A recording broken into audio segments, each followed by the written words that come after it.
Hello friends, welcome to my channel. Today special dry fries brinjal curry. ఎండు చేపలు బ్రింజల్తో చేసుకుంటే చాలా టేస్టీగా చాలా బాగుంటాయి. ముందుగా ప్యాన్ పెట్టేసుకొని ప్యాన్లో 3 స్పూన్స్ ఆయిల్ వేసుకొని హీట్ అయ్యే లోపల ఈ డ్రై ఫ్రిష్ని బాగా ఒక 6-7 టైమ్స్ కడిగేసుకున్నా పర్వాలేదు, అంత బాగా కడుకోలేదు ఎందుకంటే స్మెల్ వస్తుంది కాబట్టి.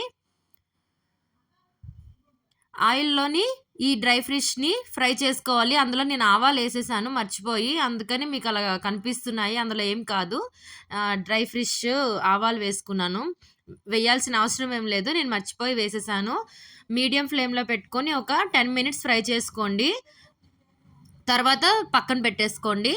ఇప్పుడు అదే ప్యాన్లో ఆయిల్ అదే సరిపోతుంది, వేసుకోవాలంటే ఒక 2 స్పూన్స్ వేసుకోవచ్చు. అదే ప్యాన్లోని 2 మీడియం సైజ్ 2 ఆనియన్స్ కట్ చేసుకొని ఒక గ్రీన్ చిల్లీ వేసుకొని ఫ్రై చేసుకోవాలి. అందులోనే 1 బిగ్ సైజ్ 1 టమాటా కూడా వేసుకొని ఫ్రై చేసుకోవాలి. రెండు చాలా మగ్గిపోయినంత వరకు బాగా ఫ్రై చేసుకోవాలి. ఇప్పుడు ఒక పెద్ద వంకాయని ఈ విధంగా కట్ చేసుకొని ఇందులో వేసేసి బాగా దగ్గరికి అయ్యేంత వరకు ఫ్రై చేసుకోవాలి. ఇగోండి, ఈ విధంగా చాలా దగ్గరికి అయిపోవాలి. ఈ విధంగా అయినంత వరకు ఫ్రై చేసుకొని ఆ డ్రై ఫ్రిష్ని కూడా వేసేసుకోవాలి. వేసుకొని ఒకసారి బాగా కలిపేసుకున్న తర్వాత ధనియా పౌడర్, రుచికి తగినంత కారం వేసుకోవాలి. ఉప్పు ఎండు చేపలు గట్టి ఉప్పు ఆల్రెడీ ఉంటే చూసుకొని వేసుకోండి, నేనైతే అసలు వేసుకోలేదు.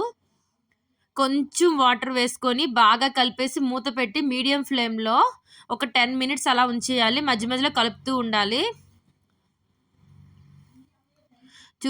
ఉప్పు కారం అన్నీ ఒకసారి చూసుకొని ఏదైనా చాలదా అంటే వేసుకోండి. చూసారా, ఇగోండి ఈ విధంగా దగ్గరగా వస్తుంది. మీకు కొంచెం జ్యూసీగా కావాలి అంటే, గ్రేవీ టైప్గా కంటే కొంచెం వాటర్ ఎక్కువ వేసుకోవాలి. అంతే, మన డ్రై ఫ్రిష్ కర్రీ రెడీ.